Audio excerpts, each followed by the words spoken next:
I hit that on accident, Judge. All right, good evening, everyone. We are going to call this meeting to order. Cody Probilski. Present.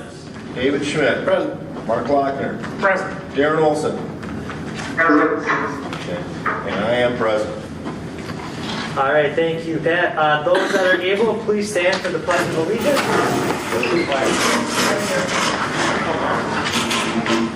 I pledge allegiance to the flag of the United States of America and to the republic for which it stands, one nation, under God, indivisible, with liberty and justice for all.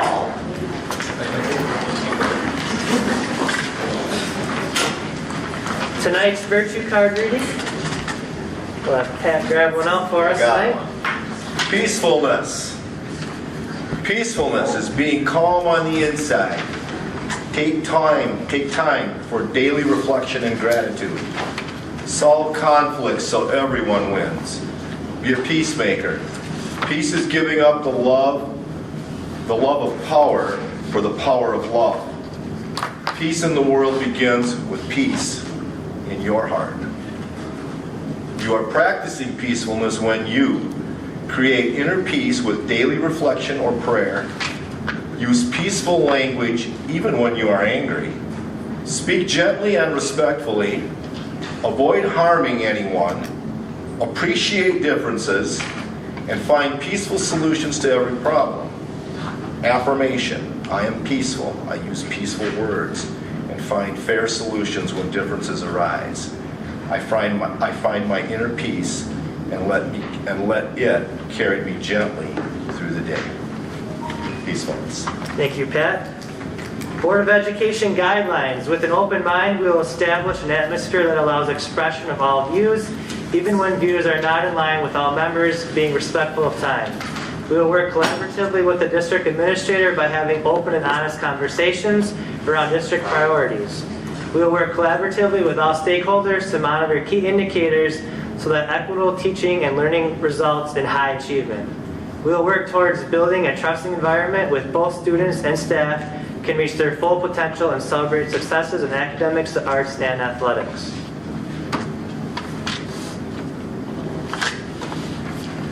Public comments. Public comments. During the public comment period of the agenda, the board welcomes comments from any district resident, not a member of the board, on any item not on the agenda. Please know that pursuant to state law, the board cannot engage in conversation with you, but may ask questions. The board may refer to the item to staff, a standing committee, or a future agenda for discussion and action. Each person wishing to speak will have up to 3 minutes to speak. Speakers are asked to provide their name, address, and topic for discussion. So with that being said, with those in person and or online tonight, do we have any public comments? And you can stand or sit, whatever is most comfortable for you during this period. My name is Lynn Deary. I live in Wisconsin Rapids. When this whole debacle started with the 2-week lockdown, my husband and I discussed and thought that this would be prudent, just to be on the safe side. After the first week, we again discussed the situation, having both the sense that we smelled a rat. After the second week, we knew there was a rat, and his name was Dr. Fauci. When everyone was hanging on to his every word and heralding him as someone to be in lockstep with his opinions, we knew this was a tremendous hoax perpetrated by him and many who were entrusted in positions of power, of which now has surfaced in Fauci's emails that he was complicit in manufacturing this virus under gain of function, which is the euphemism of biological research aimed at increasing the virulence and lethality of pathogens and viruses. GOF research is government funded. Its focus is on enhancing the pathogen's ability to infect different species and to increase their deadly impact as airborne pathogens and viruses. So this was not a rogue virus hopping from bats to in a wet market in China. So in essence, he and many others were and are complicit in our entire nation's suffering. In the sufferings of the entire world, this is tantamount to evil. So we did not get straight answers from the experts. The media plays their part with their whitewashing of other experts and fear-mongering and their false reporting of the deaths, finding how the flu just went away. Did we get to hear from the mainstream media's other experts? Absolutely not. And the fact that the censoring of these individuals of their First Amendment rights have been quashed. So many American voices silenced, and you all know this to be true. We got to hear all the government and the media's carefully coined the phrases of alone together, stay safe, new normal, let's not forget essential workers, and on and on and on. So with this in mind, of all that has unfolded from the beginning, the old adage creeps in, follow the money. Who gained? Who benefits? Big pharmaceutical. They cannot be sued when someone dies from this vaccine and when someone's health has been put into peril, which many have. Medical facilities, schools, bankrupt cities run horribly into the ground by politicians that should not be allowed to run an animal shelter. Mackenzie Scott Bezos, Jeff Bezos, Elon Musk, Bill and Melinda Gates, just to name a few, and again, this is tantamount to evil. Schools have made oodles of money. There is a patent on the virus. There is money to be gained by this vaccine. A vaccine that is experimental. A vaccine that has no long-term studies. It was pushed right through. All the ferrets that were used as the lab animals died. At this point in time, if an employer demands their employees to be vaccinated and there is damage to the said employee, the employer can be sued. Not the pharmaceutical companies, not the doctors. I am here on behalf of my grandchildren, my great-grandchildren, and every child that deserves their rights in a free and just nation. One where the adults who oversee their schools are not ruled by fear and who are not eager to blindly comply to the edicts of a few selected professionals, when so many men and women in their fields of expertise have come out to speak against the lies, the hidden agendas behind this pandemic. And that is exactly what it is. We have lost so much from this farce. So many of our rights and freedoms have fallen to the wayside. And those of us who would not allow our freedoms to be taken, we have paid. We've been kicked out of businesses, we have been harassed, damage done to our personal property. Why? Because we are not going to take the word of many who have gained greatly by the nation's suffering. Yet our children have paid that price. From their little minds trying to process the fear that was thrust upon them, they have been made to breathe their foul toxins for hours on end. These little social beings are made to distance themselves from friends. They have been made to choose what many of them know to be true. They were forced to choose the lie of this new normal. They lost over 1.5 years of their lives, milestones of their lives, that they lost loved ones they did not get to have in their lives for over 1.5 years. If a child does not take the vaccine, they are subjected to more loss. They are subjected to segregation. And the vaccinated are subjected to being groomed as brown shirts and Stasi. Odd, when a child is reporting a bully in school, they're told not to tattle. Yet now they will be groomed to be on the lookout for an unvaccinated child who takes their mask off or who does not social distance themselves. All right, well, we appreciate your comments. We're Our a little children bit are past not the lab 3-minute rats. mark here, so we'll take your thoughts and comments into our next board meeting. We'll take the next person that is willing to speak tonight. Thank you for that. My name is Laura Ewell and I live in Rapids. This is medical tyranny and the suppression of our constitutional rights. I am 67 years old. God only knows how much longer I have on this earth. I am in this fight for our future generations. Acts 28:27 says, "For the hearts of these people have grown callous, their ears are hard of hearing, and they have shut their eyes. Otherwise they might see with their eyes and hear with their ears, understand with their heart and be converted, and I would heal them." You do not want to hear or see the truth. You continue to listen to men like Tedros Adhanom, the head of the WHO, is facing charges of genocide and who has a long-standing partnership with the leader of China, the same country that released this disease. And Anthony Fauci, who was outed over a year ago by Robert F. Kennedy Jr. for being a fraud and corrupt man. And then the man who is a lech and thief who has the highest position in this country. There is plenty of evidence to support these allegations. You just need to have the heart to want to know the truth. The masks do nothing but hide the smiles and emotions of children. There is no recognition of faces when wearing masks. They are huge germ breeders that cause additional illnesses. The vaccinations will do nothing but eventually kill people. You are forcing our teachers and children to become human lab rats. The survival rate when getting COVID is 97%, yet those who get the vaccine this year are expected to die by the year 2025. I have brought a document with different websites for verification of facts regarding this if any of you have the courage to investigate them. I pray every day that those who have been blind and deaf to what is really going on in this world to wake up to gain understanding of the long-term detrimental effects of the masks and vaccinations. This vaccine was hastily pushed through, and if our children are recklessly forced to have this of what amounts to a poisonous concoction injected into their bodies, none of us, not anyone, knows the long-term effects of this vaccine. So who will pay the greatest price? Our children. The utter hubris of the few to vote that our children need to have this vaccine with unknown consequences is again tantamount to evil. Who among you is willing to live with this? Thank you, Laura. My name is Renee, and I'm a Nekoosa girl. I graduated, went here my entire life. My mom moved to this city because she believed in what happened here. She was a single mom. We grew up right next door to Mr. Humke.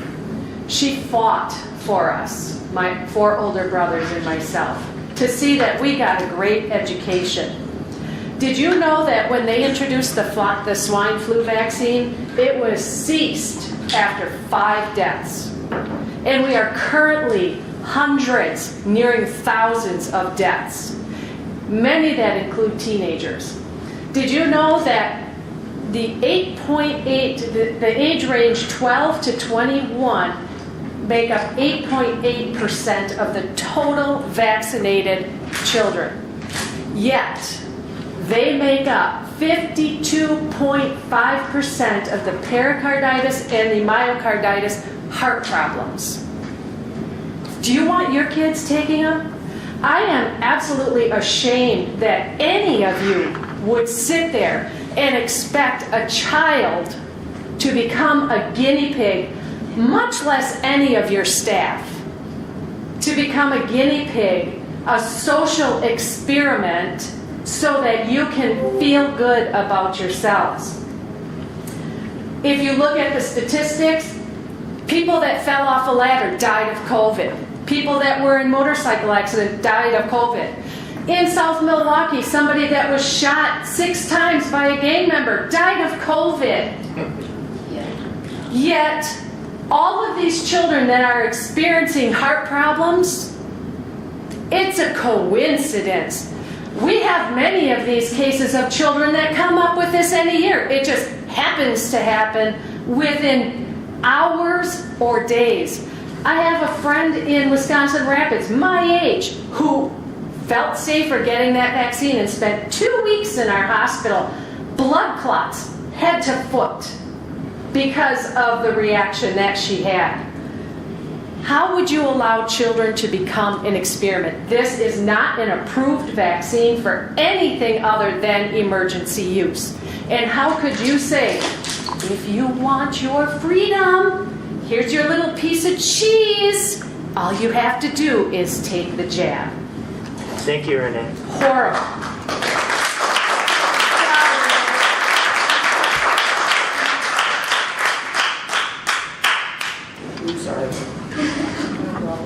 Hi, Sue Savage in the town of Saratoga. Thank you for giving me the opportunity to speak. I'm going to tell you a couple of true stories.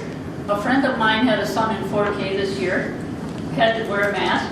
He sneezed in his mask, couldn't take it off. So he worked at school all the time he was at school. He had his mask on with snot in it.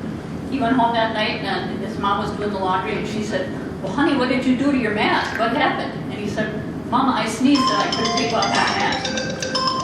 So he breathed that in all day. That's what he was doing. Another one, I watched a video and I gave Diana some a paper with some websites on for you to watch. Go to the high wire where a father and son suffered severe blood clots. 17-year-old son who was a basketball star. And he was looking for the time where he could go out to the scouts and they were all coming to see him. He was wonderful. He played from the time he was 4 years old. And they said, well, you're going to need vaccines to go to the competitions and all the things this summer. So they figured, okay, we'll get a jump on this, we'll get the vaccine now. So the mom, the dad, and the 17-year-old son all went and got their vaccine. Within a short time, the son started getting headaches, dizzy, different things. Within 2 weeks, he was in the hospital. They did an MRI, and he had blood clots in his brain. He can see fuzzy. He can't walk. He's falling down like 8 times a day. His whole life is ruined because he had that vaccine. 5 weeks after the vaccine, his father had 100 blood clots in his lungs. 100. And he's in the hospital fighting for his life. It's a 36-minute video on thehightwire.com. So I'm asking you to watch that. It's a true story. There's another one from a VP at Pfizer who said we should be terrified of our government with what they're doing to us. So over 30 years ago, I was on the Nekoosa Board of Education. I also worked here in the guidance office at this school. There has never been a time in history where healthy people are forced to wear a mask. And the vaccine is not safe and effective. It is experimental. It was approved for emergency use only. I don't want to see our children used for experiments. My kids are 44 and 50, but I have grandchildren and great-grandchildren. I don't want to see them grow up this way. You have a chance to save lives and the health of our students from 4K through high school. Neither masks nor vaccines are needed for COVID. It's 99.9% survivable. And kids under 19 have nearly zero chance of passing it on to anyone. So I'm asking you not to force masks or vaccines on our kids. If the teachers feel they need to wear a mask, let them wear a mask. But please, please, please, don't force this unhealthy thing to our kids. Thank you.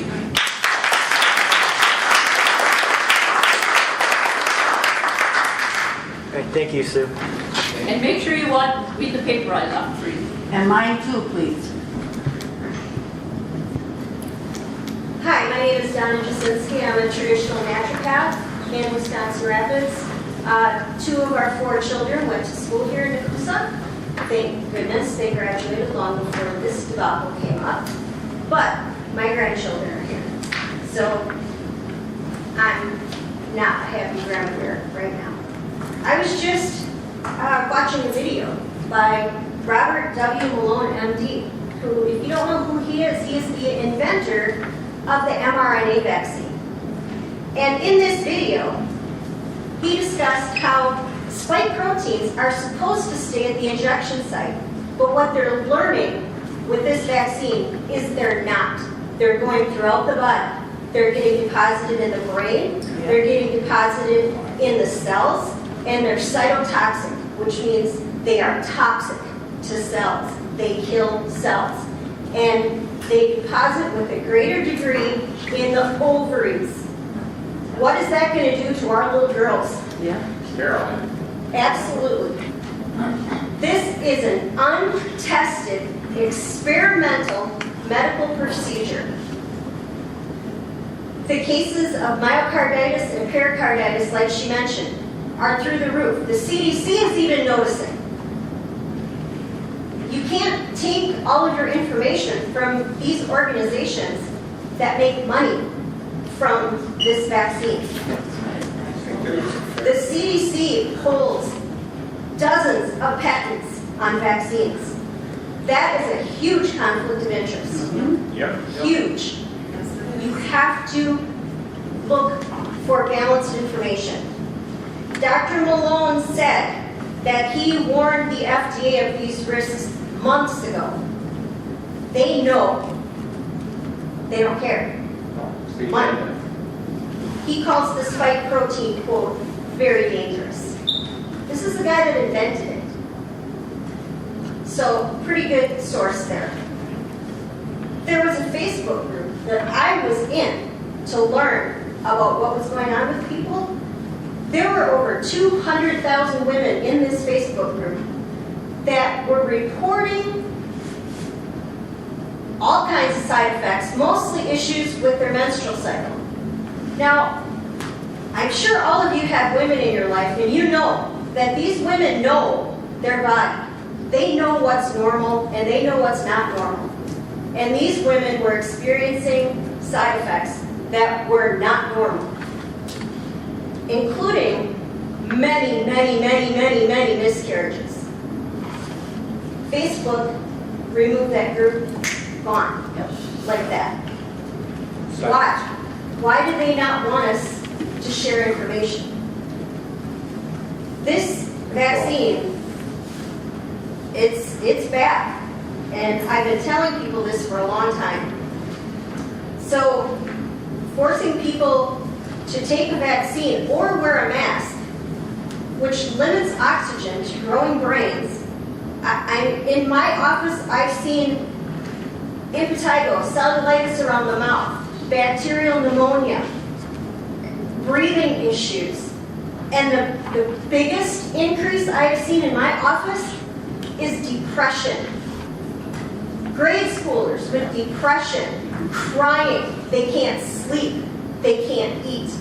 This is affecting their mental health. I don't know if you realize what this is doing to these kids. It is instilling fear of their classmates, their neighbors, their relatives. The big bad germ is going to come get me. I'm going to die if I come into contact with it. We can't keep going like this. Thank you, Donna. Not to mention the Nuremberg Code.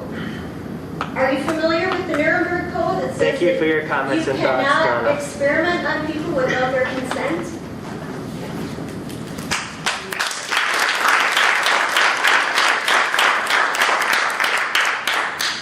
Can I ask a question? Yeah. You're all talking about a vaccine. There's multiple vaccines out there. Are you talking about a specific one, the Pfizer, Moderna, the J&J, or all the same? You're all They are all experimental. Okay, I just wanted to make sure that you weren't targeting one or the other or anything like that. All of them. All of them. Side Any effects. vaccine that is forced. Side effects with all of them.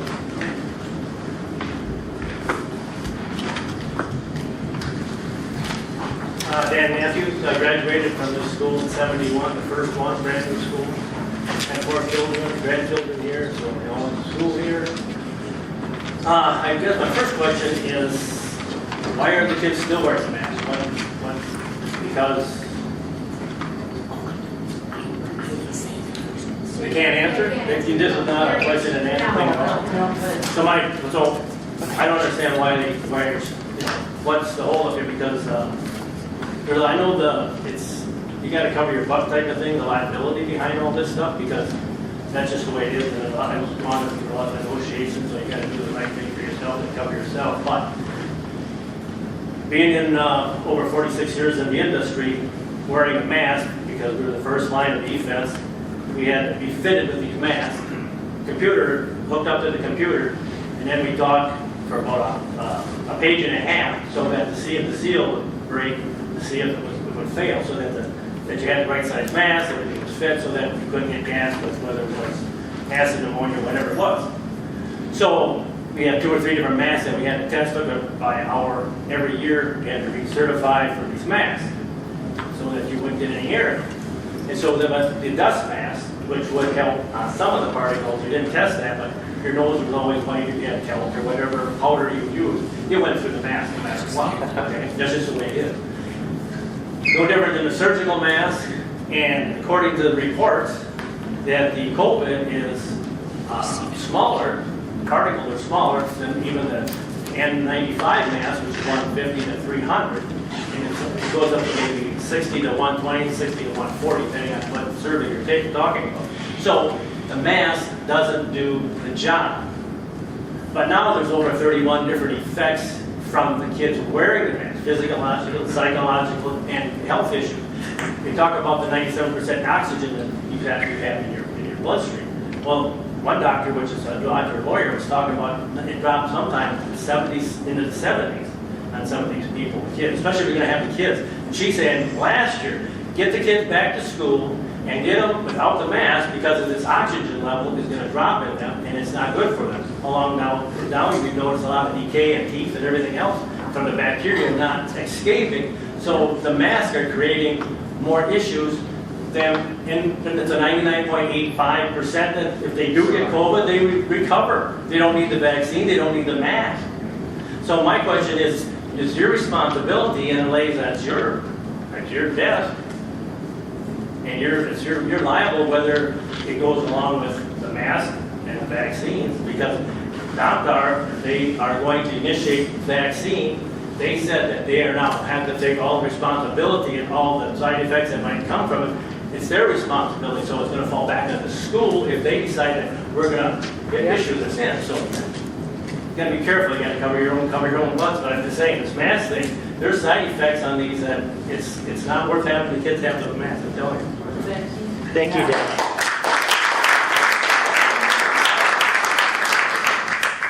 If you could just indulge me for a minute, there's a lot of doctors that they say are for the vaccines. They're not all for the vaccines. My doctor is specifically said, Joanna, I would not do that. I'm not getting my vaccine because it's not a vaccine. It's still experimental.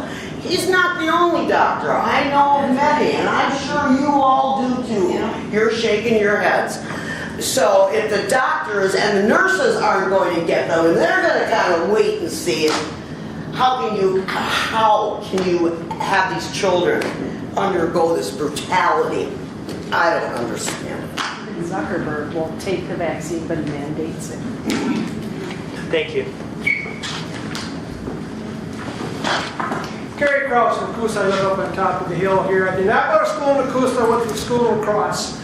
But one of the big things that I see is going on is that the doctors that are pushing for the mask and for the vaccine, they're getting all the headlines. And the doctors that are saying, no, this vaccine doesn't work, you can do this to prevent, you can take zinc, you can take extra vitamin D, get out in the sunshine, that's going to decrease the ability to get sick. But those are the doctors that are shoved under the table, and like the lady here mentioned about the Israeli study that's showing that the huge increase in the inflammation of the heart that's going on are the kids that are under 20 years old. And that's what you want to subject your high school kids to have that chance of getting inflammation of the heart. One is too many. They say if gun control can prevent one child or one person being killed, it's a good bill. But they don't care about the how many that are saved because they did have to have a firearm in their house. If you take care of yourself, wash your hands, And I noticed you were sitting up there. How many times have you touched your mask since you sat at the table? And that mask, if you probably take and test that out, that it's probably full of germs. You go out and you touch the door handle and you walk outside and the next person comes behind you. And I'm not saying that you're a dirty person. That's just a fact of life. Every time we breathe, we're breathing out whatever's inside of us, and what we're breathing in, we're breathing back out again. And if there's a germ there, if you've got a cold, if you've got any number of diseases. And what happened to all our flu epidemic? There hasn't been one flu case all year. It's cured. The flu's cured. Yeah, COVID cured flu. Thank you, Carrie.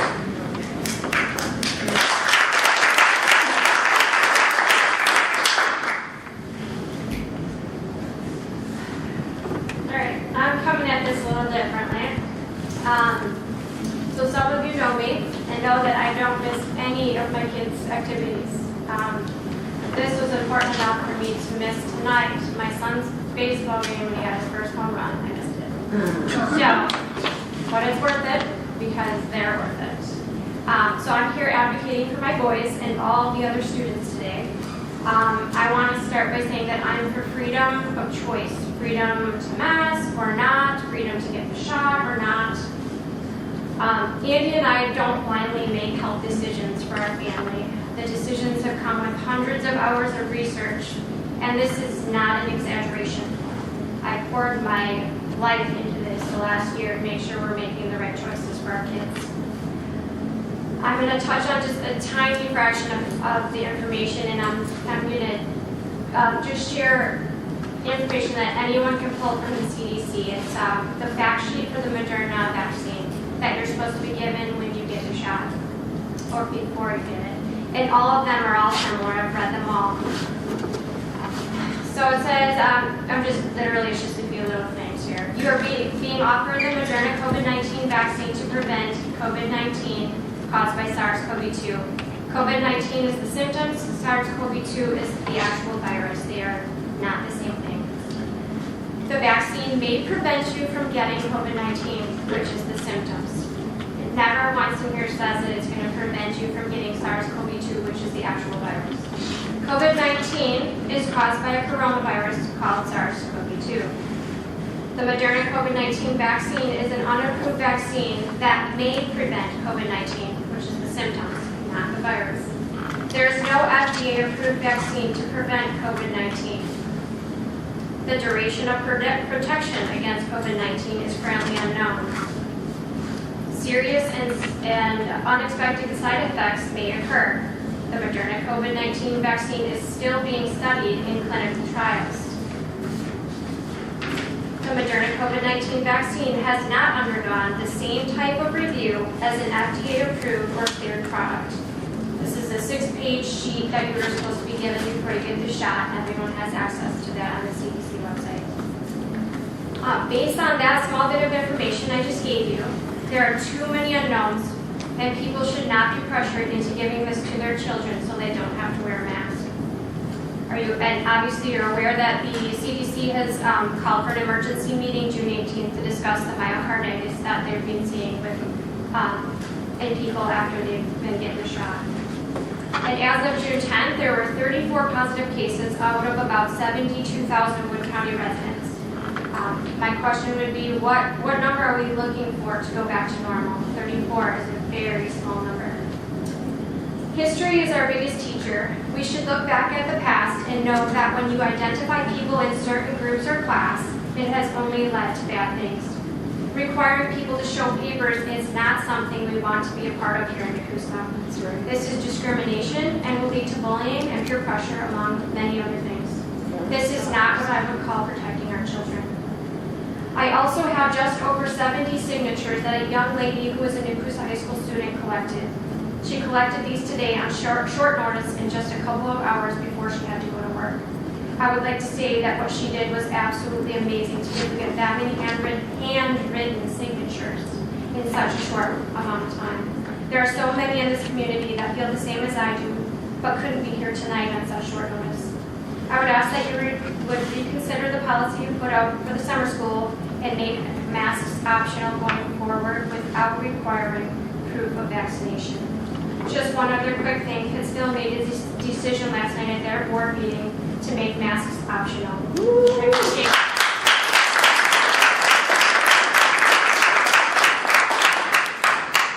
Thank you.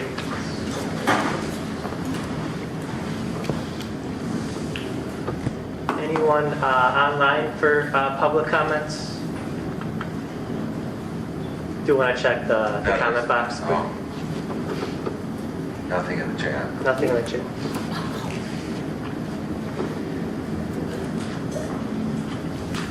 Any more public comments in-house tonight? Can I speak for a minute? Sure, go ahead.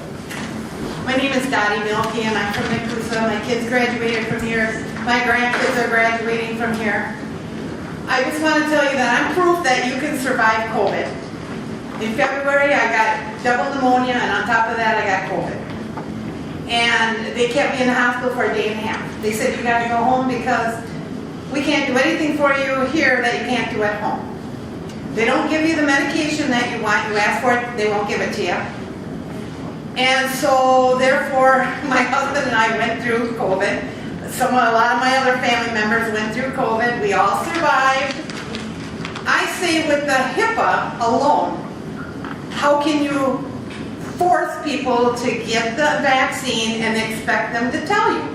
I mean, you can't. You can't take away our rights, our kids' rights. I know every one of you sitting up there. I know you all have kids, grandkids.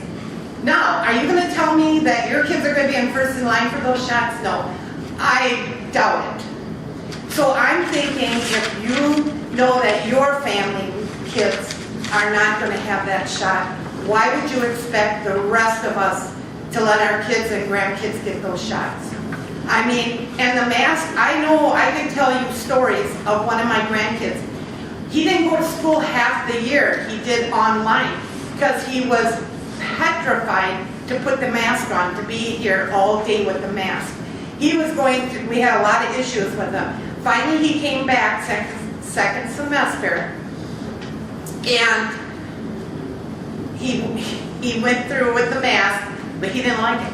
A lot of stuff happened at home because he could not live like that. And I can't. I've never worn the mask. I won't wear the mask because I'm not scared. Whatever happens, Jesus is in charge anyway. So, amen to that, right? So I just think I'm advocating for my grandkids right now and for everyone else's grandkids and kids here that I think it's a sin if you expect them to wear masks or take the shots. Thank you. Thank you.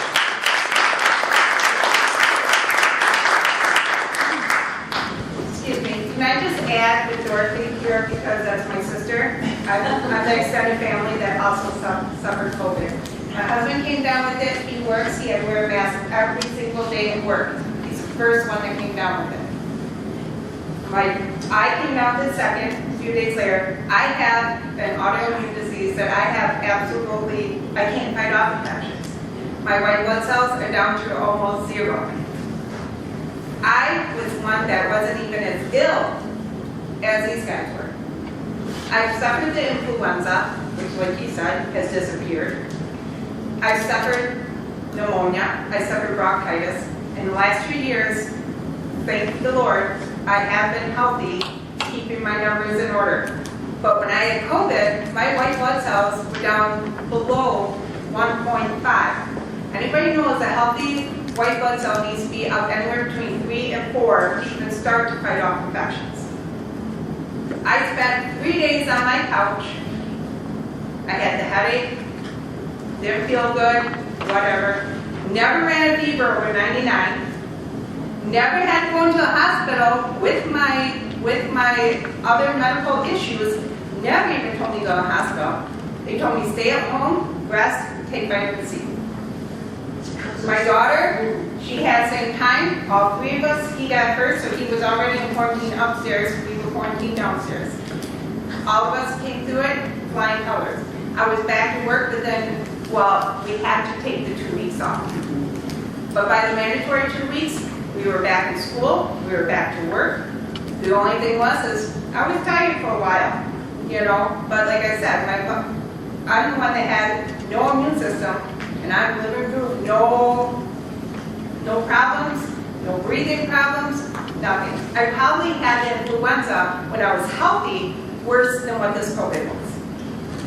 My daughter goes to school here. She fights with that mask every day. She works after school, so she's not only wearing that mask 8 hours a day here, then she goes and works 5 to 6 hours after school having to wear that mask.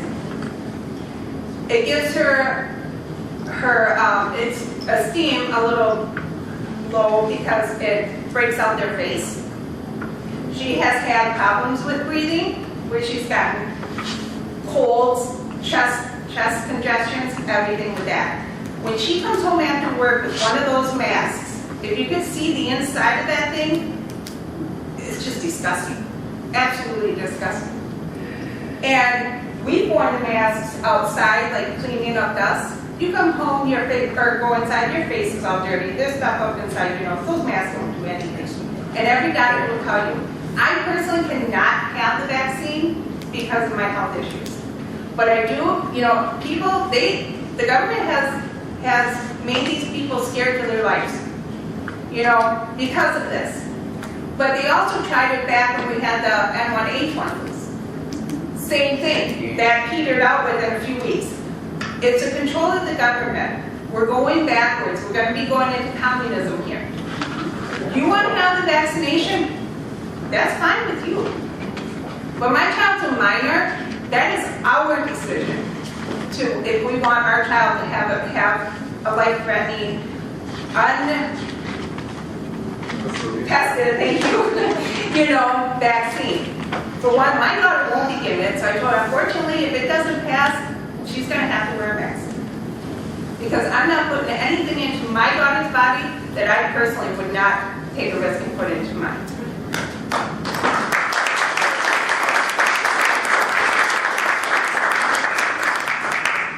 I would just like to share, 23 hours ago, effective immediately, all COVID protocols are ended for Stratford schools.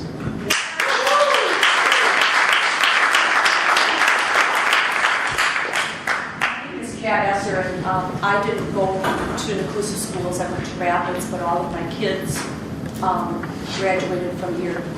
And I would like to just say that we were created wonderfully and perfectly by a God who made these bodies so intricate. And our immune systems are made perfect by germs that are around us. And if the kids are wearing masks, and the masks don't work anyways, but say they're wearing the masks and they are germ-free, what does that do to immune systems? And that's all I have to say.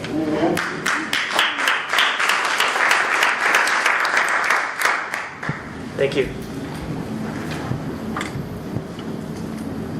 I'm Dean Ramson. I'm a taxpayer here. And I did get COVID as well. Got it really bad. 12 days, got a fever, but shaken. Spent 5 days in the hospital. Came through it. When I got home, I thought, well, you know what, I better wear this mask because of the cold air. It was in the winter time. And so I put the mask on, went to the house, to the car, somewhere.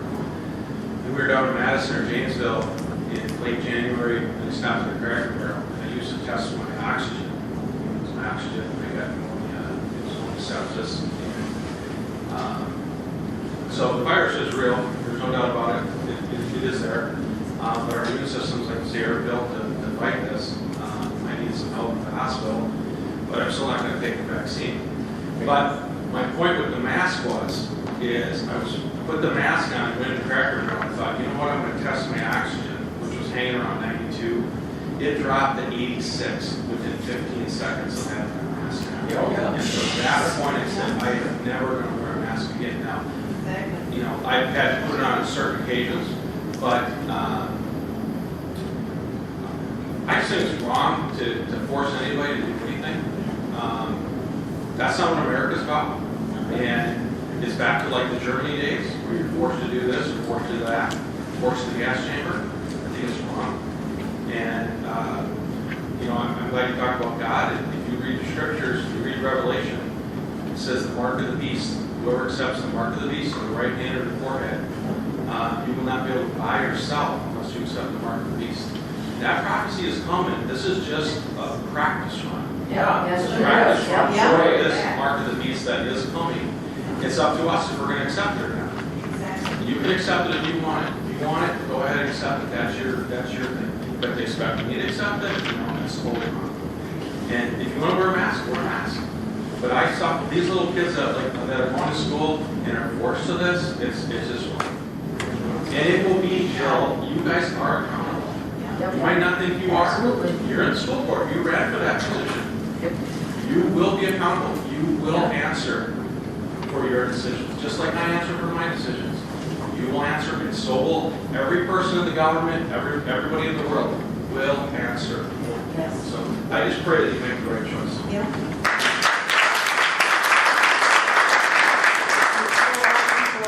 Aware of the fact that there's a lot of students that are flunking out. They're behind. Yeah. The summer school program is the largest it's been. Right there, kids need oxygen to learn. Well, what do you think happened there? Well, one more quick comment. I didn't probably only go 3 minutes, but anyway. You notice that in the lockdown with all the elderly people, that they locked it down, you had to be outside the window with a mask on and communicate with a phone, you need how to recognize each other. And those people scrubbed down, sanitized, wear the mask all the time. They were still dying, getting to the COVID, dying of COVID, and they were all of them, so the masks weren't working there. As a proof. Just a super quick little tidbit too. The lungs are a major detoxing organ. Yep. When you put a mask over your mouth, all those toxins are going in that mask. We expel up to 4 pounds of toxins through our breath every day. So, holding them right here, not good.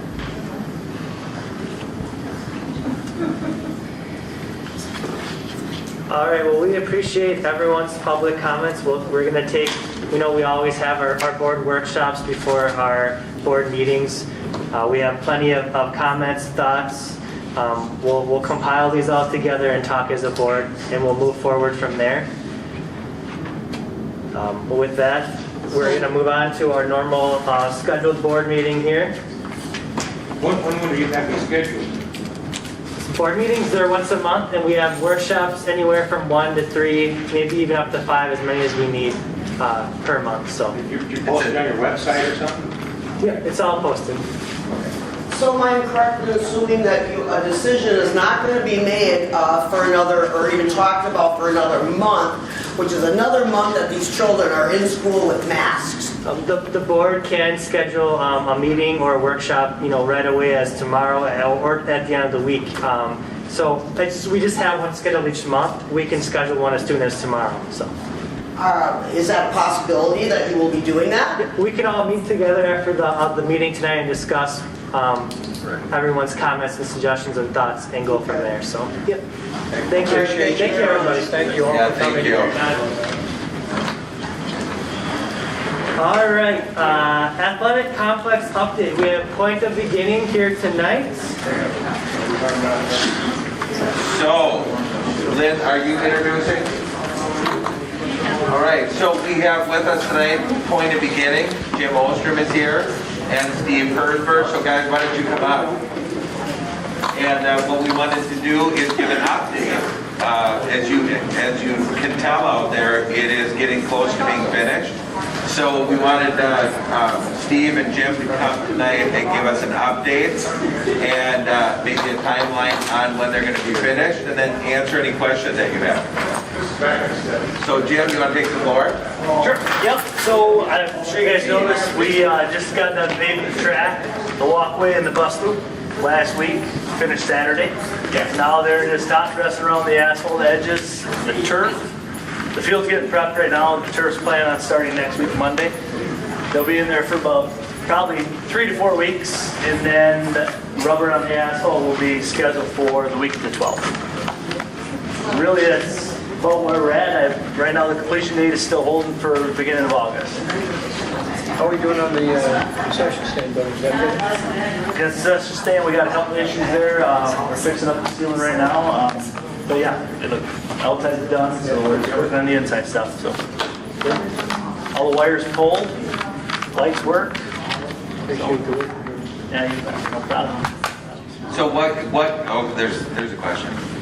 You know me in softball, right? Softball field, we're gonna start next week. Okay, well, I was told I can still use that. So, Be very gentle. right, so we're gonna top dress to probably about 10 feet on the outside of the new infield we're gonna cut. And we'll hydro seed it and just do what you can. I see where you hydro seeded it before. The other stuff, that's coming up fast. Yeah, actually, that helps it grow pretty quick. So, I mean, it's still going to be gentle. I mean, it's early grass, so. Okay. If need be, you could always reseed in the fall. That'll help in the Now I have spring. another question for you, because I want to help this along if I possibly can. If we're in a drought situation, does that need to be watered? It would definitely help. Help tremendously. Steve, do you want me to keep an eye on that?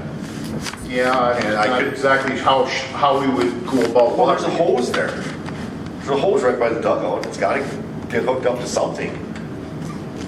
By the dugout.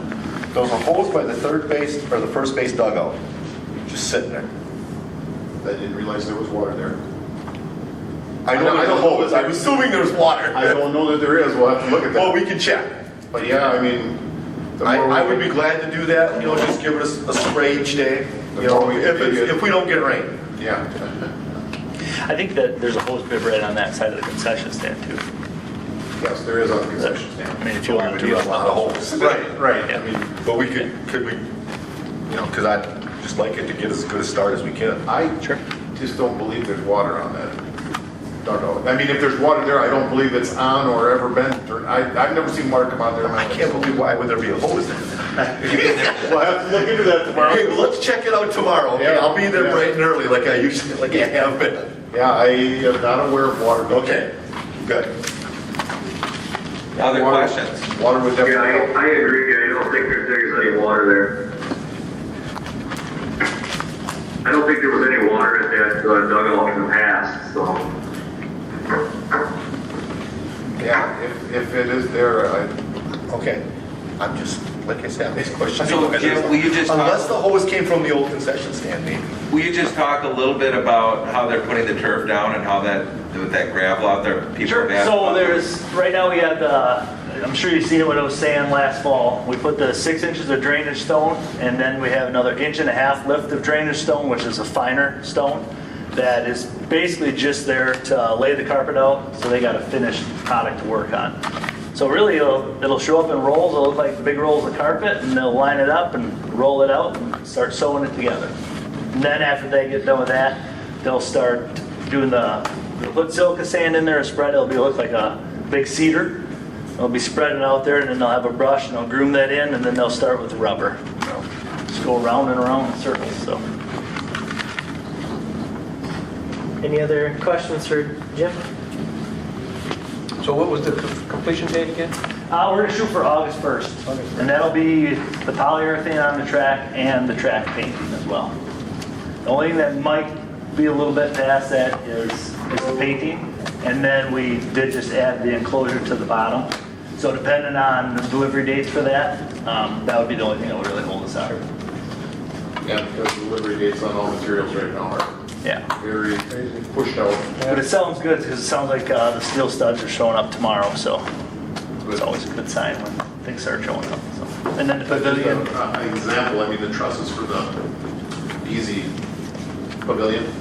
Normally you can get trusses in a week. Right. And they're not going to be here till the end of July, so. I mean, it's just a simple thing as a truss. I mean, Lumber is hard to come by right now. Right. For sure.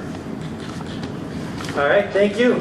All right, thanks guys. Thank you guys. You guys doing a great job. Thanks for being here. We'll check on that tomorrow. All right. I'm pretty sure there's no water though. Well, we'll figure out what we can do though, okay? Yeah, well, we'll make All right. something work. All right, okay. Yep. All right, we have Nita Kirst here tonight with a quick CWSA update. Yes. I'll stand for it. I'm Nathan, I didn't recognize you. These are two of my first grade students. Really? So, if you don't know me, I'm Nita Kirst, and I am now the new chairperson of CWSA, Central Wisconsin STEM Academy. And we sort of reformed in May, so I became the chairperson. And we have Amy Fluno and Richard Green, who have been with us for many years, have moved on. And we are now myself, Jeannie Peterson, Alyssa Wilhorn, and Jimmy Herman, and Beth Thomas. So there's 5 of us who are on the board. Our teacher that we hired in February did not sign his contract to return for the 2021-22 school year. And he was nice enough to give us notice soon enough that we could put out search notices for a new teacher. And lucky for us, we had one right in our building, and she applied, and she interviewed, and she was fantastic. So we have a new CWSA teacher who will start for the 2021-22 season, school year, not season. It's not baseball. So we're real pleased with that. We are, as a council, we are going to work with the WISE Academy and get some training and see how we can develop our vision and our mission a little bit clearer, and then see how we're meeting those within the CWSA. We have currently 20 students, I believe. 20 students about enrolled for next year, and we're still looking at those who were doing the virtual program. Will they be coming back? So we're waiting for that to come through. So it looks like it's going to be a good school year. Awesome. Any questions? Sounds like you guys have a great team coming forward, and congrats on being moved on up there. So. Oh yeah, hooray! Never done this before, but yeah. So it'll work out good. Thank you. All right, Nathan Swenson, our student representative, communicating with the board. What do you have for us this month? 1 second, can we do the overarching results? Oh, do we have? I don't know if we do Yeah. that. I was just going to ask you. Do we? Yeah, we do. Online or? Well, Nathan's got it. Oh, Nathan's over there. All right. So the topic we're covering during May, June, and July is the Nekoosa School District develops students who excel academically, act responsibly, display good character and citizenship, and reason and solve problems rationally. We focus on preparing our students with the skills they will need in today's global community. So Nathan has some things to share from AMS that reflect that part of the policy. All right. Can you make me host, Terry? Sorry. I've given now one of the notes is for, as we do these presentations, often we'll bring somebody from the building for you to be able to see, given that it is summer and just starting in, everybody's been so grateful about the sounds of, okay, we need a little bit of a break. I didn't feel like shoulder tapping this particular round, so my apologies, you're stuck with me on this run. But one of the areas that, as Terry read out the areas of focus, I'd like to focus specifically on and share with you the journey and specifically the strengths and where we're going with teaching social emotional skills at middle school. Now, I'll just one of the notes. When you're teaching someone how to be great citizens, how you're teaching someone to be great people, this isn't just one more thing on the plate, this is the plate, especially at middle school, as students are learning and developing these skills in many ways. And so one of the things that, however, talking about social emotional, we often talk about in terms of the students, but especially in terms of what we've faced throughout this pandemic. So much of this is how do we support our teachers? Social, emotional issues, all of us have had to deal with them. No matter what our walk of life, we've all had struggles that we've worked with. And so in this idea of supporting our teachers, the idea of, when you're on an airplane, you said put your own mask on before you help secure somebody else's. We did a lot of work this year in supporting our teachers social emotionally and helping them be supported and gain the skills, and those in turn that we're then building on those to continue that work with our students. And so, thank you very much, Jesse. So the first area of supporting teachers, and again, this is just a quick run review. My goal on this is I'd like to be done in about 5 minutes on the whole thing, so you don't need to worry, even though there's a lot of things. So start out, supporting teachers. One of the first things we did, if you could click in the next one, now this has been happening in the district for some time. It has been a few years since we've done this at AMS, but there's Clifton Strengths Finders. You're seeing 30 plus odd strengths that people can have in different areas that all of us are wired differently. All of us have different strengths. As we start looking, and Keith has been doing this for as sort of heading up this, not just in the district, but as you well know, and he shared with you, most of our freshman class have been doing this. What we're doing with this to be able to, and so we started our year helping our teachers identify what their strengths were, and then helping, so we can talk about, hey, how can we make sure they're working in their strengths? A way to be able to energize and have social emotional strength is to be able to do something you're good at, do something the way you're wired, and be sensitive to each other's needs, but also put them in positions to succeed was one of the things we did with our teachers. We'll come back to this idea in a bit. Next slide, please, Jesse. Another, and this is Tony Iniguez from, I'm getting better at pronouncing it, Iniguez. He is from Marshfield Clinic's health system. He specifically has a focus with trauma education. When we were doing trauma-sensitive schools training 2 years ago, he came and met with us 3 times and really was responsive to the staff. They really responded well to him, so we brought him back this year to help us update and help find ways to be able to deal with our trauma, but specifically understanding that this entire pandemic has created trauma and being sensitive to how do we work with students who are in that area. And so this is one ongoing thread that we've been working with. Next one. One of the things that, and you've heard this in some areas, like we've been, as a district, we've been starting up the BEST screener to be able to get an idea of not just what's our emotional health of our buildings, have some data that we can work with. I very much appreciate the work of Bailey Rashevsky, our district social worker, and Bill Gerbode, our district psychologist, in leading this up in all the buildings. And they really helped get us going to give our teachers some tools to identify things and be able to start identifying problems and solutions. And then finally, one of the things that we did on this is there's an area, this is called Yardsticks. It's a book right here. It talks about it's child and adolescent development from ages 4 through 14. Let me just give you an example. So right now, one of the things that gives a profile, students change so much within this age band, 1 year to the next. Okay, at AMS, we've got students from between ages 10 and 14, so grades 4 through 8. What I'm going to do is I'm going to read you a couple excerpts from this, and now it's your turn. There's a quiz. Ready? I'm going to have you try and tell me what grade you think this applies to. Okay? Let me just give you a quick profile of this, and you tell me, give me your best idea. So, start out with this one. Okay, students are out on the recess. They say these students in this grade start milling around on the kickball field. Same teams as yesterday, yells one girl. No way, screams another. You smushed us yesterday. Yeah, but Jamal isn't here today, so it makes it even, said the first girl. Yeah, but look who you got today, says the other. The arguments continue. They use up 10 full minutes of their precious recess time making up teams. No one seems to mind. Developmentally, you argue about rules at this age. What grade, what age do you think that is? I've got a 5th grade over there. What do you think? 4th. I'm going 5th. I was going to say 6th. 6th, I was going to say. 5th is the correct answer on this particular one. Now, again, there's certainly, I'm not saying it goes away after 5th, but it really just in the area, let's negotiate rules. In other words, students start recognizing they have identities. Once they start recognizing there's boundaries, what do you do with the boundaries? You push it, you define it, you argue it. That's developmentally appropriate, and that's kind of where they're at. Okay, here's another one. So this one is, although, let's see, hang on, I want to make sure I get the right one.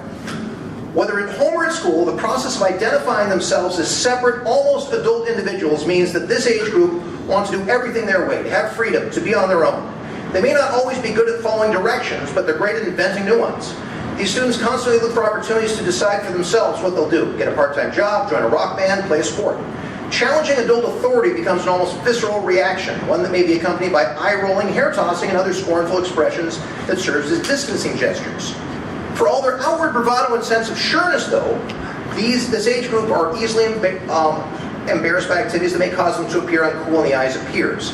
Yet as much as they push parents and other adults away, they crave strong connections with them and want and expect adults to keep them safe. Truly listening to them, acknowledging their presence, confirming their experience, it really helps you get things done. Okay, any guesses of age or grade level on that one? 8th grade. Sophomore, junior. No, we're open. I'd be with you for a little while. Mark's like, I'm sure of it. This one's at the middle school. Oh, it's 7. 8. Let's go with 7. That'd be 8th graders. And again, the idea of social and identifying more with the social group than other traditional structures is very heavy in that area. Again, you'll see it across the areas. Okay, one last one. I promised you I'd be going quick, and here's the last one. So, when offered reasonable responsibilities at school, most students of this age group respond with pride. In fact, the more responsibility they're given, the better they do academically and socially. With adult help, they can manage a school store, recycling program, collect goods for families in need, or put out a class newspaper. They make excellent one-on-one for tutors for younger children or helpers in preschool or kindergarten classes. Many show amazing leadership potential. In a paradox, however, they may be almost comically irresponsible with smaller and more mundane responsibilities, such as keeping personal spaces neat at home, keeping track of assignments, books, papers, and gym clothes at school. This is the age of excuses, often transparent and humorous. The printer chewed up my paper, my baby sister erased all my files, I left my book on the bus, you didn't tell us it was due today, etc. And so this seeming paradox and responsibility taking is simply a matter of priorities. Okay? 7th grade. Want to guess a grade on that one? I got a 7. I'll go 6th.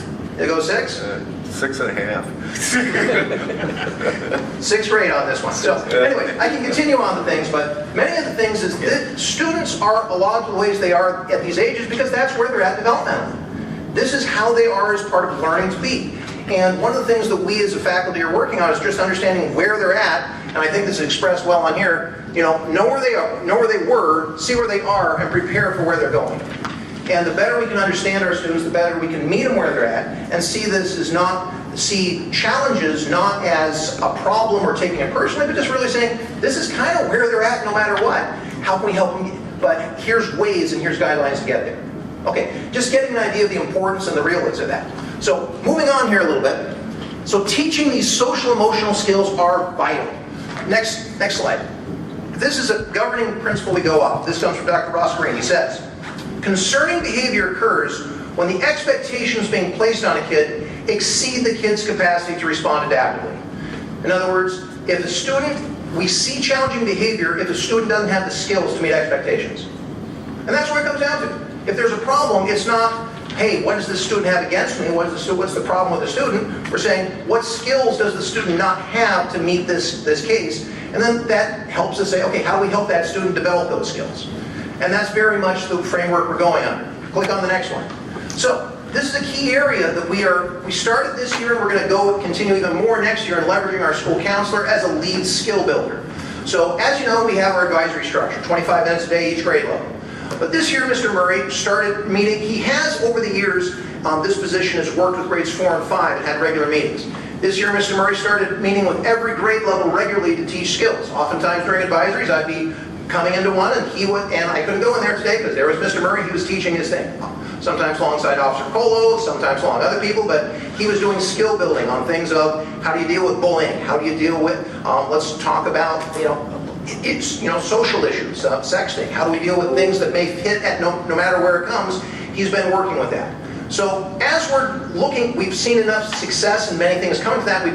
As we're changing our schedule to accommodate the new high school teachers who are coming in, still grateful and thrilled about that one, we helped build in a larger role for him. So for example, next year's schedule we're staggering our advisory times in grades 6 through 8 that they're not all meeting at the same time. It allows Mr. Murray to be present in more advisories over the course of a day than he could otherwise, to be able to do that. Another one, our 6th graders, remember the last one I read you? We've still got a bunch of optimism and whatever else. That's a great time to hit them with building social skills. And as they're transitioning to that. So we've created additional social skills class for 6th graders in addition to their advisory. That he's teaching them just-in-time ways to do that. And so, simply put, learning how to be able to be socially responsive is a skill-building process. But guess what? We're schools. We do skills. That's kind of what we do. And so that's the focus of let's make sure that let's get better at these things as we're going. Next one, quick, Jesse. So another thing that we're looking at, a couple things just ahead. And this is you've heard Mr. Whitmore talk to you recently about an updated refresh we've done to our guiding principles and to our strategic plan. One of the things that came in there that I'm very excited about, but we're sort of stepping up to the plate on, it says, how do we build this individualized social emotional plan to help each student along the way? And so some of the things that I just wanted to share with you, we're going that direction because we're talking about this anyways, is now, as mentioned, the Strengths Finders happened for many years at the 9th grade level. Mr. Johnson and I have talked about possibly extending that down to the 8th grade level so they've had some experience with it so we can do even more with it by the time they hit here. That Strengths Finder, there's another one called Strengths Explorer. Instead of 32 different strengths, it just talks 10. It simplifies it, uses different language for younger grade levels. And this is for our 6th and 7th grade classes, they can start using those tools. To again, the same way we've been working with our teachers to help them recognize their strengths, let's help our students do the same thing from teachers who are working in the same framework. Another thing, as noted, I mentioned the BEST training that was done earlier. to be able to get some screening, get an idea of who do we need to give more attention to. There's more than that in there. There's other things that say, hey, if you're in this is where the student's at, here's a way to work with them. It gives individualized training and help. And again, there's lots to unpack, and that takes time to do. But that's one of the things we're going to be leaning into this year, about finding ways to, if we're going to get an individualized way to meet students where they're at individually, we need tools so we're not just guessing. We need tools to be able to help guide us in that process so we can do it a lot more cleanly.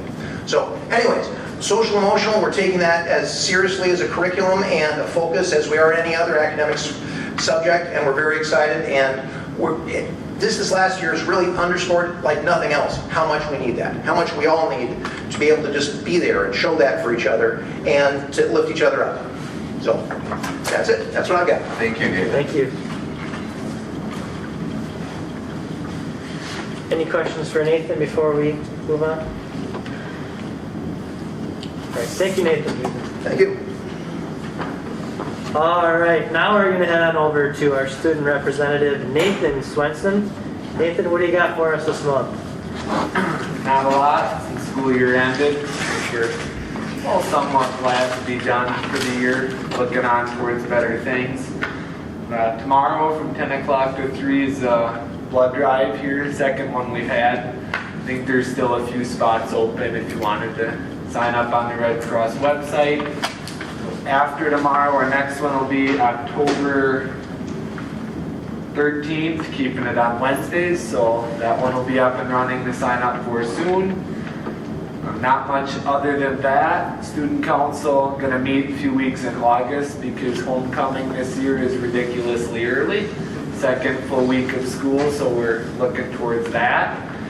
And last month, Student Council voted on their new executive team. They just read that off. Sophomore representative is going to be Alexa Borboom. Junior representative is going to be Simon Birch. Senior representative will be Sierra Richards.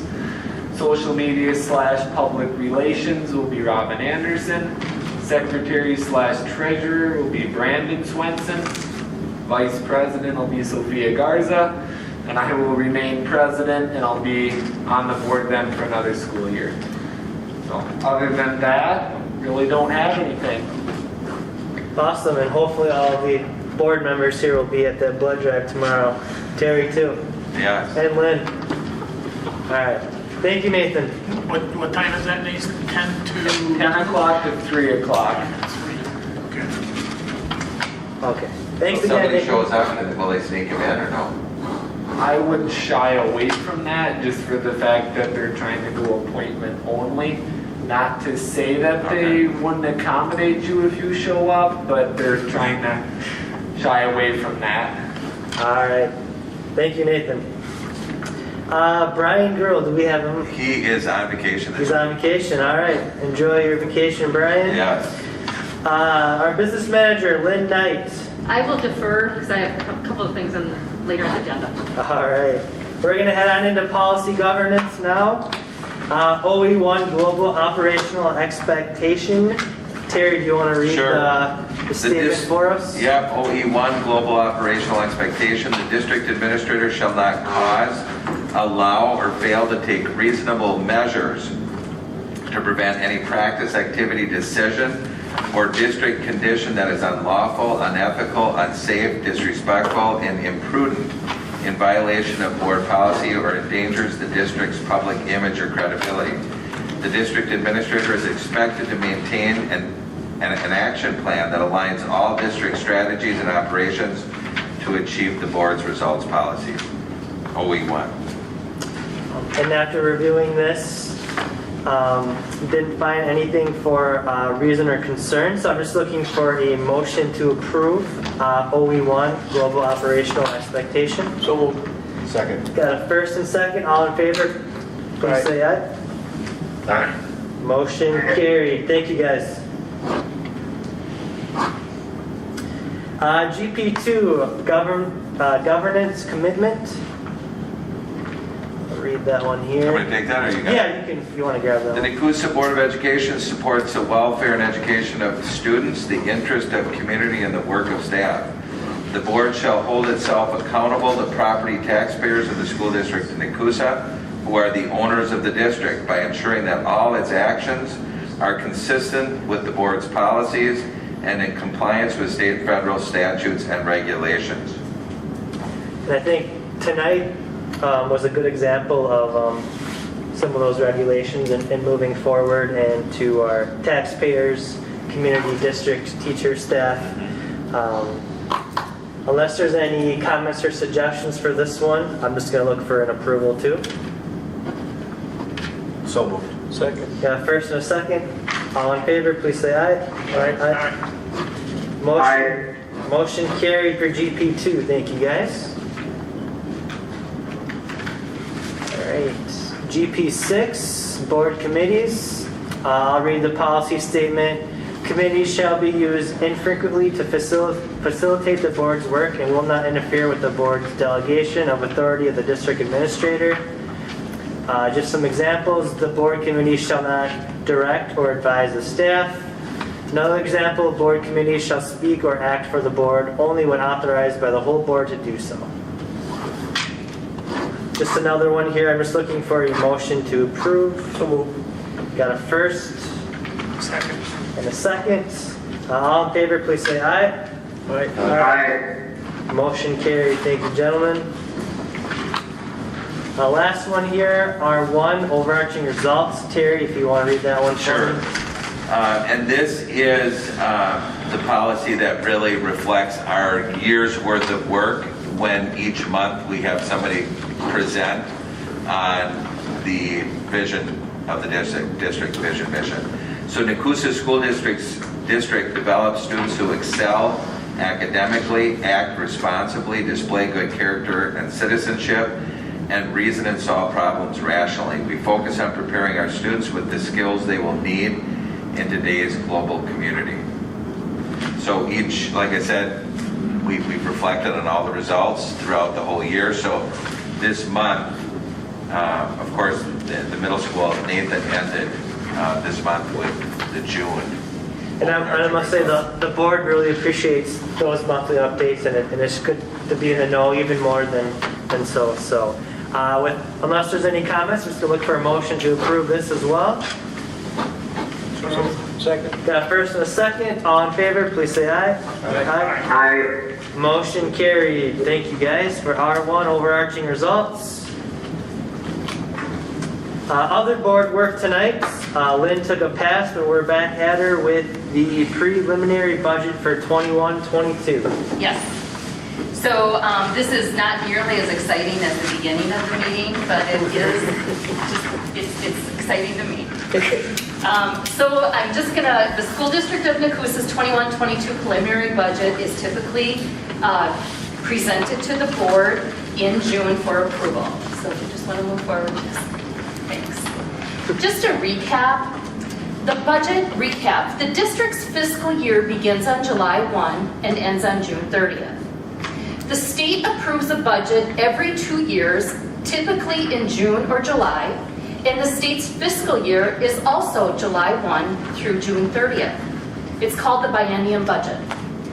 The 2021-2023 state budget is set to be approved this year, but the big question is when. So just to give you a little recap of what's going on at the state budget so far. In May, the Joint Finance Committee approved an increase of $128 million to education, which is just disgusting, especially when they were saving over $2 billion for whatever. If the state moves forward with this budget, the state is expected to lose over $1.5 billion in federal COVID money.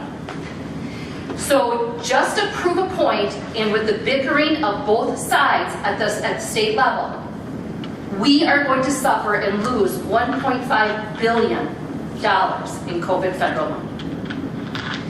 So then last week, the state announced that the revenue projections that they estimated back in January came in $4.4 billion higher. And they're still arguing. So it doesn't look like the budget is going to be approved anytime soon in the future, which will affect school districts across the state and will affect school boards and how they present or approve the levy and the annual budget.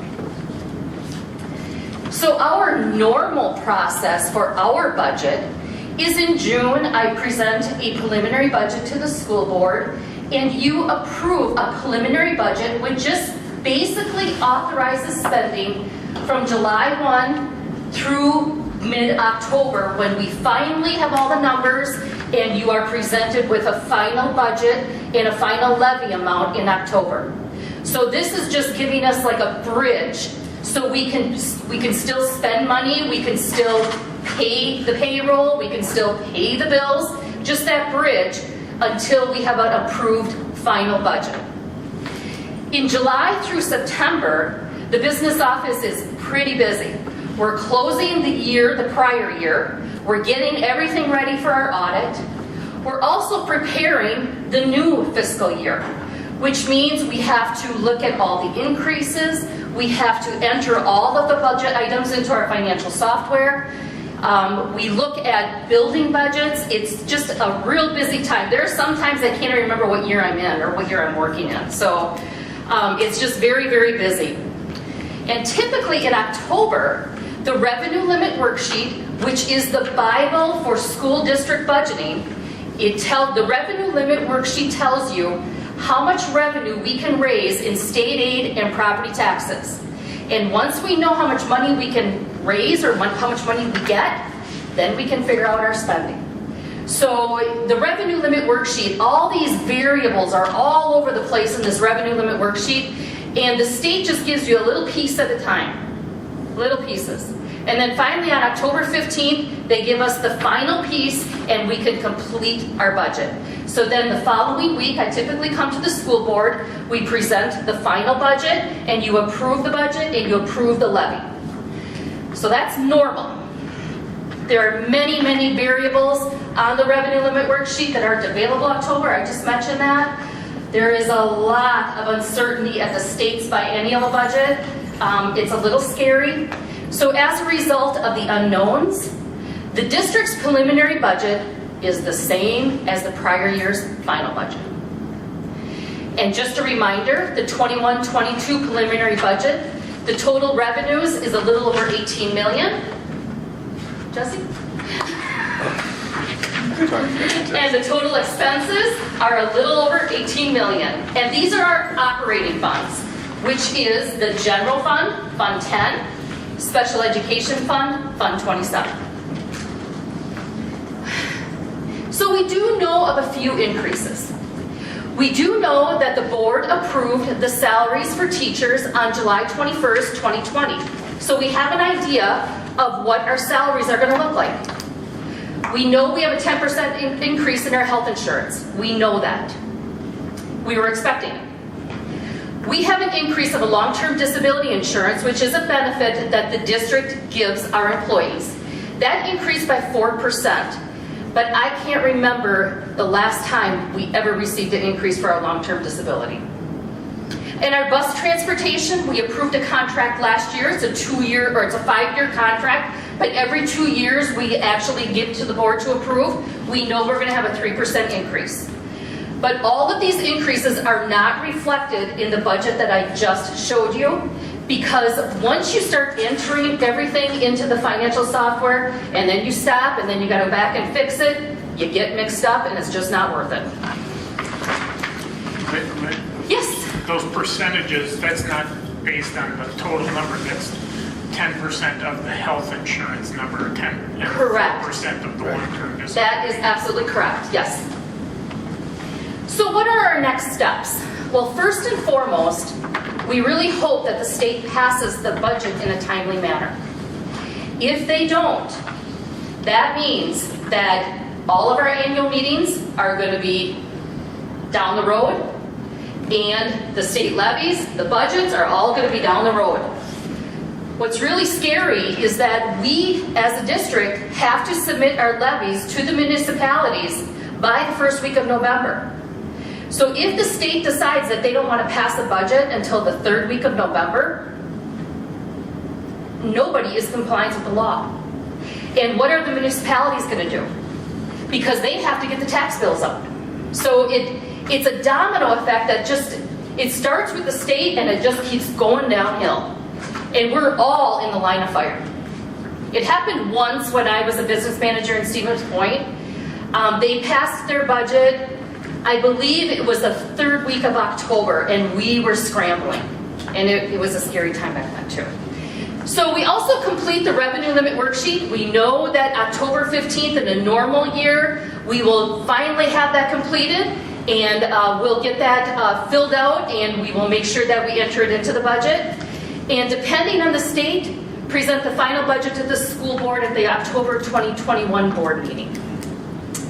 So right now, to authorize spending for the first 3.5 months of the fiscal year, administration is recommending the school board approve the 21-22 preliminary budget as presented. And I would be happy to answer any questions. Well, I hope the state gets their ducks in a row. But I think regardless, we don't have a choice to not. I did give you some documentation too that kind of explains about what's going on at the state level. Did you hand that over? Yeah. All right. Like I said, I don't think we really have much of a choice, so hopefully the state gets rolling here soon. Looking for a motion to approve the I'll make that motion. 21-22. You got it first? Second. All in favor, please say aye. Aye. Motion carried. Thank you, Lynn. Yep. Has anybody else been getting the emails from WASB? Yeah. I think we all should be getting updates on that. Yeah. And we are back to Lynn, information only for the annual review OPEB. Yes. So other post-employment benefits is a benefit that we give our staff at retirement. And it typically consists of health insurance. Now prior to Act 10, which gosh was how many years ago? 10, 12 years? Yeah. Okay, prior to Act 10, the post-employment benefit was dictated in the union contract. So boards really didn't have a choice on how they could afford that benefit or not, or how they could change it. When Act 10 passed, boards had the flexibility to change that benefit, and our district, Nekoosa, did change that benefit because it was basically unaffordable and it was basically bankrupting us. It was close to $1 million a year. So we changed the benefit, and the approved benefit on May 14th, 2012 is attached to your packet. Did you have a question, Pat? I'm sorry. No. Okay. Is attached to your packet. So we had a group 1 and a group 2, and if teachers qualified, they could go into group 1. Any teachers that did not qualify went into group 2. As of the time that it was implemented, we had 50 staff members eligible for the benefit. 30 chose to be in group 1, and the rest, 20 chose to be in group 2. So currently, the district has 24 members still in group 1. When we approved that benefit at the May 14th, 2012 meeting, it was indicated that the board wanted to annually review that benefit. So in my memo on the second page, you could see from 2012-13 through 21-22 how much the benefit has costed us each year. So in 12-13, that benefit cost us $778,116. It costs a lot. So currently, we are only budgeting a little over $200,000 for the post-employment benefit. So during this time, we saved over $500,000. And I'm not saying that it isn't without a cost, because it was. There was a cost to it. But it was a hard decision, and for me, fiscally, it was the right decision. So when you look at when you analyze the post-employment benefit, you also have to look at our health insurance premiums, which is also in the memo on page 1.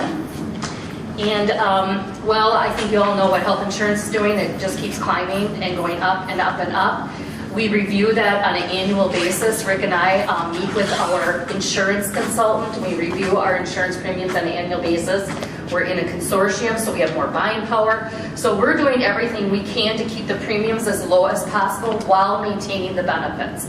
Because we feel that the benefits are very important to our staff, and we certainly don't want to cut them off at the knees. So after I analyzed how much the premiums are and how much our post-employment benefit is budgeted for 21-22, I am recommending that you keep this benefit the same, and then we will review it again next year. Thank you, Lynn. Questions?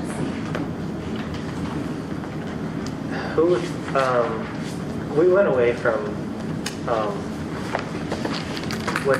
what did we go away from last year for our health insurance? It was, We were with WCA last year, and we are continuing WCA this year too. okay. Yep.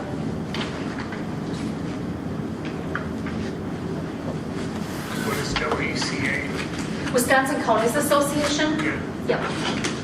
As far as you know, is the staff and everybody happy with that Yes. organization? Okay. Yes, yes. Rick does a fabulous job. Director Rick Sutherland, who is the payroll and benefits coordinator, he does a fabulous job with the staff. If they need explaining, he is always right there, ready to help them. Okay, I just want to make sure that everybody's cool. We care, yeah. Okay, good. All right. Thank you, Lynn. Thanks, Lynn. Terry, is John spraying on tonight? I'm on for him. You're on. So, All yes. So every semester, at the end of each semester, the program we're using with the state to serve our kids at Humke is called the Achievement Gap Reduction Program. So at the end of each semester, we need to give a report to the board that really reflects the goals from the beginning of the year and how we've progressed throughout the year. So John has put together a report here that really outlines at each grade level the success that has been made at on the reading side and math side. So please take a look at this, and certainly if you have any questions, you can reach out to either myself or John. But I think it's interesting information, and every year, and they have a data wall, so they're tracking this all year long in the school. But every year it's just interesting to look at the growth that's being made, and then they reflect and really look at their practices and work to make improvements. So if you have questions, there's some links embedded in, so if you look at it digitally, I think that's the best way to look at it. Thank you, Terry. Any questions for him? All right, moving on to the consent agenda. Rose Hoffman, 4K teacher assistant. Scott Lynchmeyer, girls basketball head coach. Just want to thank those two for their time and service in the district. Scott with his basketball and athletic program. He will surely be missed there in our sports program. Employment, Wanda Stensberg, academic interventionist. Looks like she's coming back out of retirement for a little bit. We're very fortunate to have her. She reconsidered. So last month she announced her retirement. Yeah. We got Clea, is it Peasley, the CWSA teacher? Josh Colo, girls basketball head coach. Bill Caberly, JV football head coach. And Todd Boudreau, JV football assistant coach. It's good to see those coaches coming back on our athletic programs here. Donations. Can I just say, Diana, do you know how many years Rose has been in the district? I thought it was 30. So she has served for a long time in the early learning. She was a special education teacher prior to being the 4K teacher assistant, so she's been with us for some time. Yeah, been for years. Do we do any kind of recognition? Yeah, that's a great question. Diana, you want to talk a little bit about that, what we do each year for those retiring? We have a list of gifts that they can choose from. So we usually take it out and hand deliver it with a nice card. Pretty nice gifts, too. Donations. Dave, do you want to read the donations this month? Backpack for kids, we had $135 from Bethlehem Lutheran Church Women in Missions. Our athletic complex, $10,000 from James M. Esselman. Yes, that's it. Thank you those to our community members for the donations. Thank you very much. It's greatly appreciated. Very generous. All right, wrapping things up here, minutes. We're going to discuss some things maybe in a closed session at our next board workshop, just to give you guys a heads up. And then right now, I am just looking for a motion to approve the consent agenda as presented. So moved. Second. First and a second, all in favor, please say aye. Aye. Aye. Motion carried. Thank you guys for the minutes. Future agenda items, July 15th will be our next board shop. I know we had some community members ask when our next board shop was. 6 p.m. And July 20th will be our regular board meeting at 6:30, discussing student handbooks, academic standards, behavior management plans. And then I know we discussed going into a closed session to discuss and review some things. That will be at our next board workshop, which will be in July. And I think after tonight's discussion, we'll form together and see if we can have a meeting rendering of discussions of tonight. But we will touch base with Dinah or Terry after the meeting tonight. So do you want to touch base with each board member? Right, yeah. I want to touch base with you guys just to see if availability and time to discuss tonight's discussions, and then we'll move forward from there. Okay. And then we'll also have a closed session on our next workshop to discuss performance review and policies. Yep, correct. Yep. Yeah, I'm going to have to make some arrangements because we are going to be out of state like the July 15th through the 28th. Sure. Yep. And we can certainly touch base I'll have to between. make some arrangements, whether I Zoom or somehow or another. Sure. I mean, the technology is there. I think I would be able to make that as long as we're driving. We'll be able to accommodate that. So. Okay. Awesome. All right. With that, I am just looking for an adjournment. So You got a first? Second. First and a second. All in favor to adjourn, say aye. Aye. Motion carried. Thank you guys.